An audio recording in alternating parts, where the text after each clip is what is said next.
Órale, Cholo Trucker here, los tres chingones boxing. Shouts to all the chingones y chingonas. Man, oh man, oh man. You know what? It's been a long week, man. I've been trying to get on here, but damn it, Holmes. Life continually gets in the way. I got to get my priorities straight because boxing, Holmes, is life. No boxing, no life. Man, I understand that we got big fight over the weekend, this coming weekend. But we're gonna save that for tomorrow if you guys are watching this live. Um, Simply just because after the weigh-ins and all that good stuff, we're gonna be touching on the whole card and all that. But I want to go ahead and touch on a couple of things that happened over this past weekend, which to me, um, it was a little bit rough to watch. I wasn't able to watch it on through the comfort of my own home. I was actually out in Vegas, man, for the Sunday night football game, and I was out there on Saturday. So I was like, okay, should do I need to go to a bar to watch the zone card? What is it that I need to do, man? Because I do not want to miss this or anything. I thought it was gonna be a really good card. And look, it was, man. I really enjoyed it. I thought it was a good card. Um, what I ended up doing is I ended up let me put this down. Um, I ended up going up to the room and watching it on my phone because couldn't really find a bar that was showing the fights, especially on the zone. But I mean, Hmm, if we were probably like on ESPN or something, maybe I would have had better luck. But it's football season, so the whole college football thing that really goes on all day from morning to night, man. So basically, I started watching on my phone. I went back up to the room and I went ahead and I watched the zone card on my phone out in Vegas, man. And I enjoyed it. I did. I really enjoyed the zone card. And one thing that I want to talk about for damn sure, homie, is my boy Conor Benn. Oh yes. Oh, my boy Conor Benn, man. He is back. 18-month layoff, moved up to 154. Again, not sure if he's gonna stay there. Comes back, fights Rodolfo Orozco, who I got to go ahead and say this, man. Going into this fight, I did not know who Rodolfo was. I couldn't tell you much about him except for the little research that I did on him before this fight took place. Now, he's a lot bigger than Conor Benn, but damn, dog, I was pretty impressed with Orozco. I was, man. This guy can take some punches, Holmes. Conor Benn, is it just that his power is not, doing the same amount of damage up at 154 that it would have been doing at 147? I'm not really sure if that's so true. I just think, honestly, man, that Orozco has that damn good of a chin. He was getting hit with some clean shots in a pretty good competitive fight. Um, I thought Roscoe did have his moments. I don't think he ever really hurt Conor Benn. I thought Conor Benn was probably running a little bit out of gas, just a little bit, which I get it. What's up, JM? I get it. He's off for 18 months. He's going through all this turmoil in his life, and it was very short notice.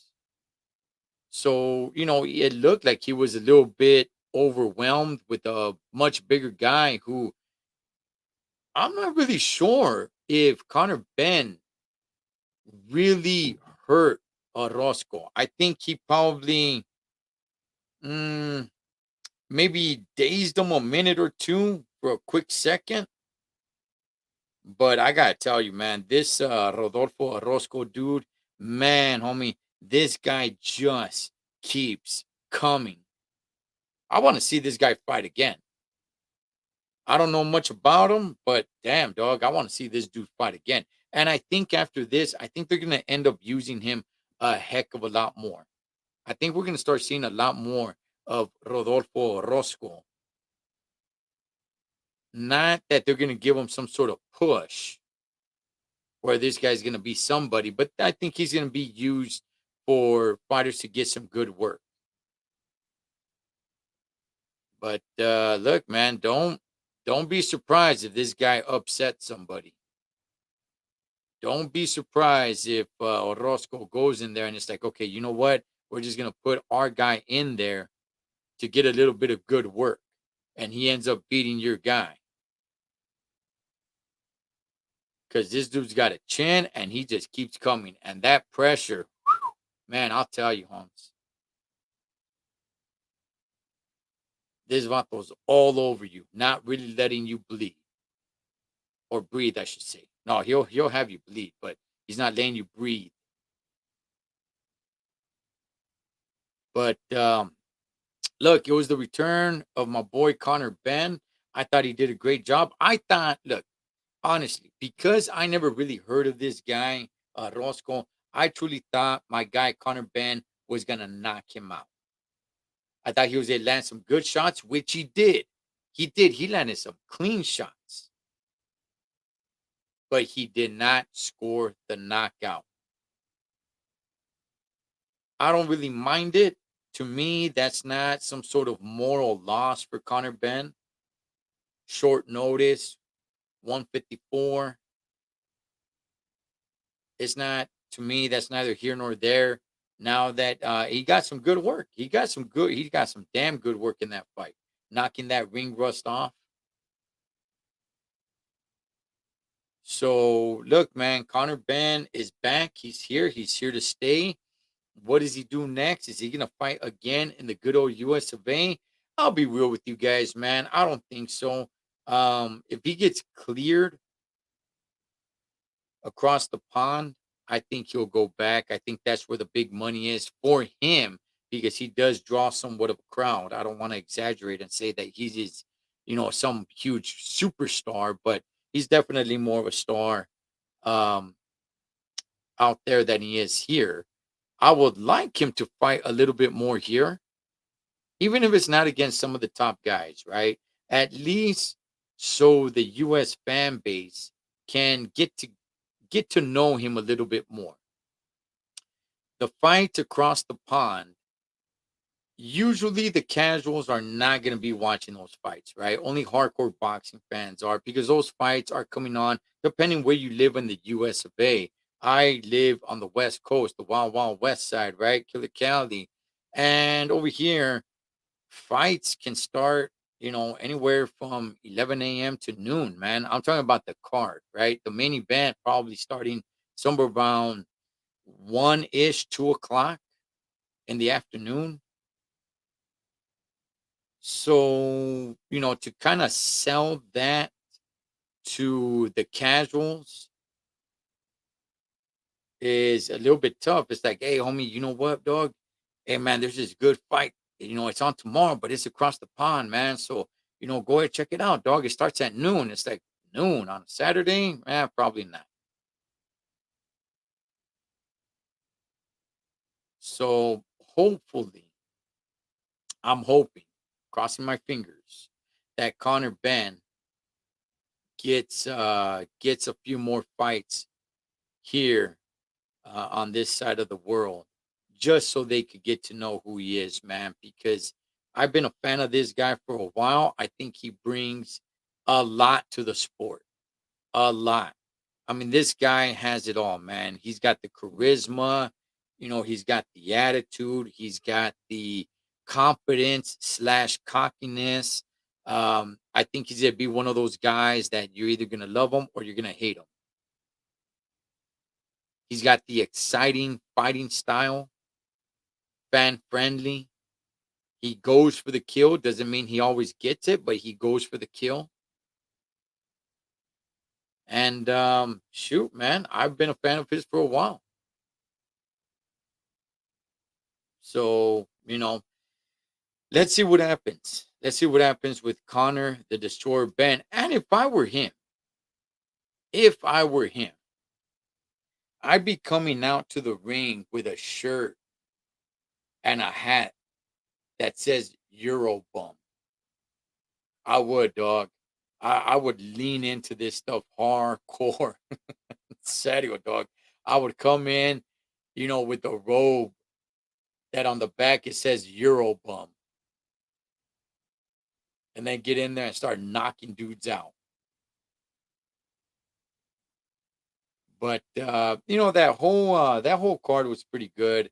Um, the Jessica McCaskill fight, I know there was all the controversy about, hey, she actually lost, which, yeah, I thought she lost as well.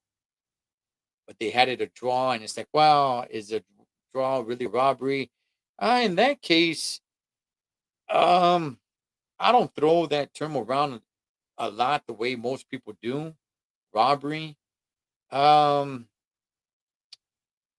I did not have it a draw, nor did I even have it close to a draw.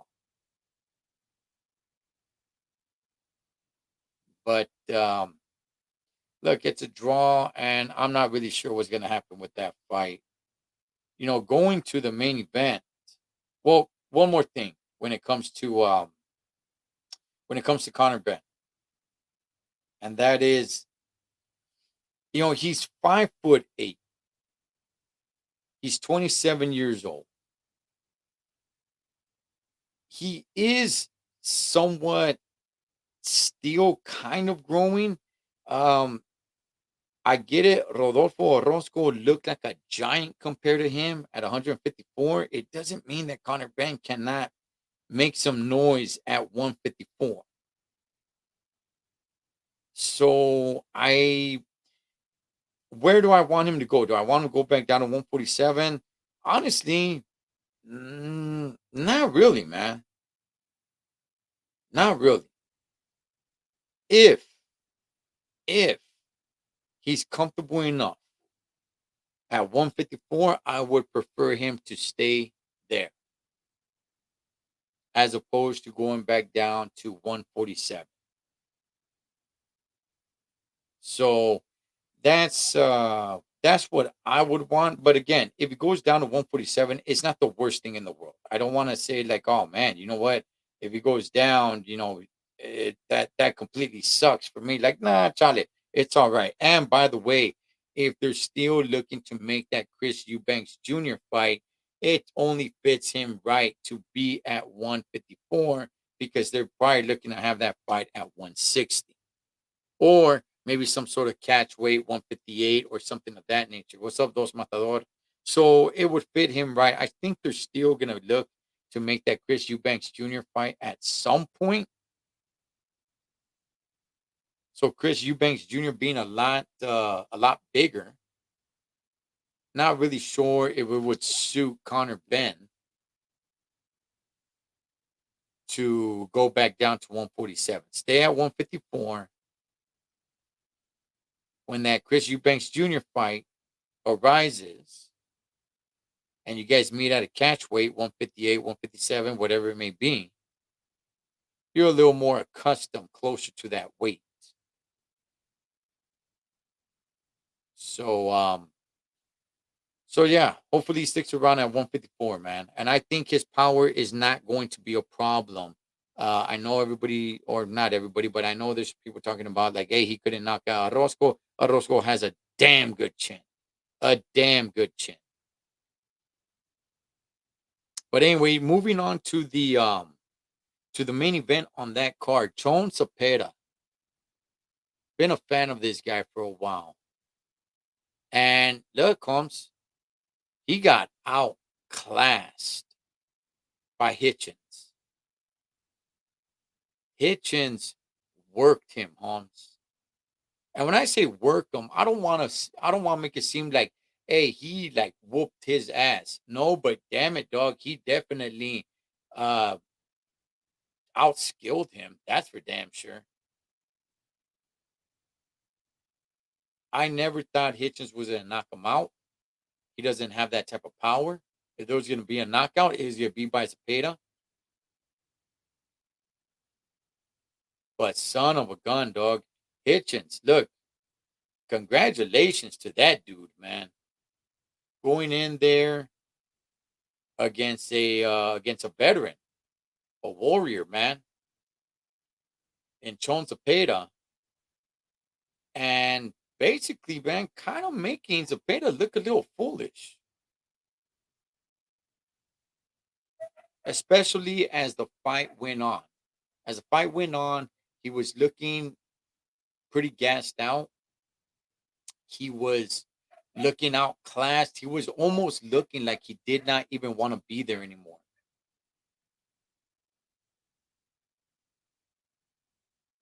Almost like if he, I don't want to say he gave up, man. Okay. I'm not saying he gave up, but it's kind of like he just threw in the towel on himself. Like, damn it. Let's just hurry up and end this fight because I can't keep up with this young kid. And he just outworked him, outclassed him, out hustled him.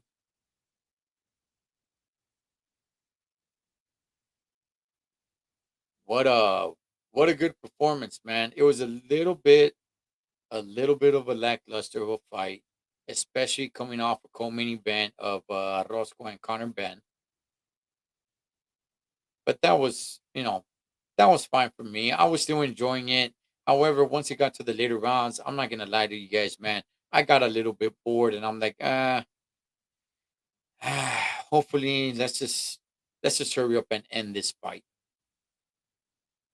because that was it, man. Jones Zapata was just out of it. It was kind of a done deal, man. But yeah, you know what? I just want to jump on here for just a second and chop it up about this as opposed to what's coming up this weekend, which we will get into tomorrow, depending on when you guys are watching this. But we'll probably touch a little bit about what we just talked about here as well. But I want to spend a little bit more time on it here, and because when we do our Friday show, most of it is going to be about the big fight over the weekend and the entire card. So that's why I want to go ahead and jump on here and talk a little bit about what happened over the weekend, man. So yeah, look, Hitchens, congratulations, great performance, looks really good. He's not a knockout artist, but he is a little fun to watch. I'm not going to exaggerate and say, hey, man, he's the most friendly fighter there is because he's not. But I don't mind watching him fight. It's not the best fight style out there, but yeah, I don't mind watching him fight. It's not the most boring fight style out there either. As far as the McCaskill and what was her name, Sandy Bryan, that fight, man, I don't even know where that goes. And when it comes to my boy Connor, the Destroyer, Ben, I'm telling you guys, man, I'm telling you guys, this vato is gonna make some noise. I've been telling you guys, man, I've been saying it for a while. I've been saying it over and over and over that this dude is gonna make some noise. And I hope his next few fights, I'm sure eventually he's gonna fight across the pond. Eventually. That's inevitable.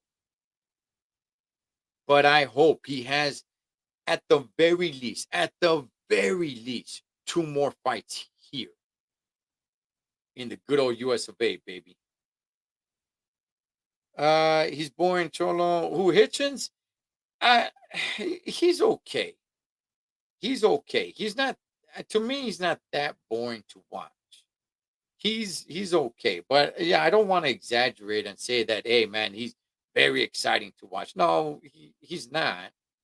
He's, but he's not the most boring guy out there either.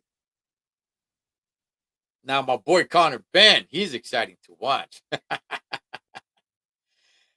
But anyway, man, this is just a short one. I just wanted to touch on what happened over the weekend, like I said, because tomorrow we're definitely gonna the show is definitely gonna be more. I'm gonna have the guys on here, and we're definitely gonna be breaking down the big fight over the Canelo Charlo fight and the entire card. So I just want to spend a little bit of time on what happened over this past weekend, man. And you guys watch out for my boy Connor the Destroyer Ben, and I hope. Man, I pray to the boxing gods. I pray to the boxing gods. All right, let me see. I got a few things here I can mess with now. Let me do this. I pray to the boxing gods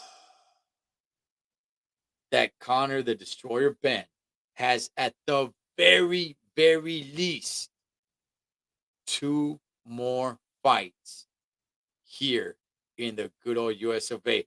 Dos Matador, you are tripping, homie. You are tripping, dog. Ben is, yeah. Okay, I was reading that. I was reading that wrong, man. The Spencer, yeah. Ben is definitely not born. No, he is not. Joaquin, shouts to the 505. Yes, really. Anyway, guys, I'm gonna go ahead and tap up out of here, man. Tomorrow we'll be all over the Canelo Charlo fight, and that card is a pretty damn good card. I'll catch you guys on the next round.